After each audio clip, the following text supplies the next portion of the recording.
Good morning po, welcome ulit dito sa Neto. So ayan, gagawin nga po natin ng video kung paano nga ba makita yung complete details ng ating credit card dito sa bagong BDO app.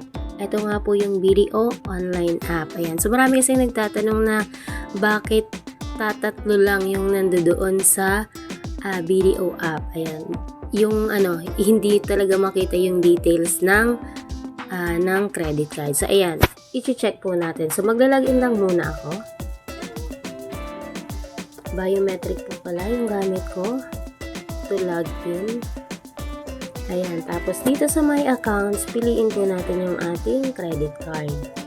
And so yun nga po, ang makikita lang dyan ay available limit, credit limit, and your last payment. So tatatlo nga lang naman.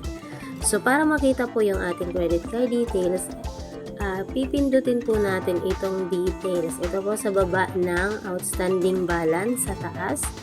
Ayan, pindutin po natin yung icon dyan, details.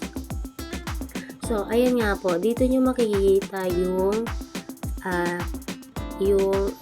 credit card details natin. So, nandyan yung statement balance. So, yung statement balance, yan po ay yung binabayaran natin monthly. So, yan yung bill natin for the month. So, yan yung bayaran natin. Okay? So, yung statement date, billing date mo yan. And then, minimum amount due. Ito naman yung kung magkano.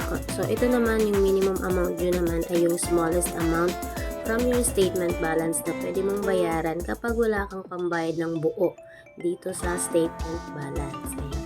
So, tayong pambayad ng, ayan. So, para tayo dyan. Malaki kasi ang, ayan, kapag hindi kasi tayo nagbayad kahit minimum at malaki yung iyong babayaran, malaki po yung late fee, yung finance charge. Nako, so iwas-iwas tayo. Kahit minimum kung wala tayong pambayad, magbayad po tayo ng minimum kapag wala tayong pambayad ng buo. And ano po yan? Before due date po yan ha. Okay. So ayan po, nandito naman po yung kumpletong details ng ating credit card. Okay, so yun lamang po this video. Maraming salamat sa panonood and I'll see you soon. Bye-bye!